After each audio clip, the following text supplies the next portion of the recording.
All right, here's something you don't think about every day when it comes to U.S.-China relations. The United States is the world's third largest producer of peanuts. China and India are number 1 and 2. Now, one state in the United States, Georgia, leads the production of those peanuts, with exports to China helping lead the way to a new sales record. Now, that's great, but new tariffs could change all that. Ginger Vaughn has more.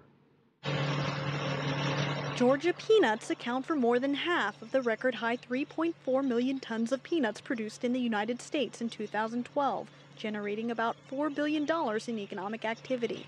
Last year, peanut farmers here in Georgia produced record yields. Many are hopeful that the crop will continue to be in high demand worldwide. The peanut flowers. Peanut farmers like Rodney Dawson, a third-generation grower who has been producing peanuts for more than 40 years, says he's grateful for the interest from international commodity buyers. In 2012, the U.S. exported about 300,000 metric tons of peanuts. We contract with a sheller, and then they go through the process. The sheller sells them to the different buyers. We just had an abundant crop last year, and thank goodness China came in and we bought a lot of those peanuts. 2012 U.S. peanut exports totaled nearly $470 million, mainly to Canada, Mexico, and Europe, which account for over 80% of peanut exports.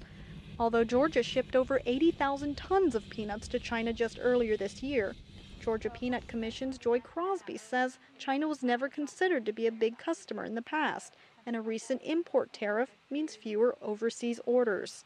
Earlier this year, we did see an increased interest from China with them importing U.S. peanuts, but since then, a tariff had been introduced by their local officials, and so that did all of a sudden put a decline on the interest in exporting or importing U.S. peanuts to China.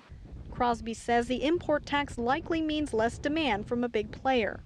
However, a rise in the U.S. sales of peanut butter, up 6% in May from the same time last year, could help keep peanuts a valuable crop. But it leaves farmers here in Georgia wondering if the once promising Asian market will ever return. Ginger Vaughn, CCTV, Hawkinsville, Georgia.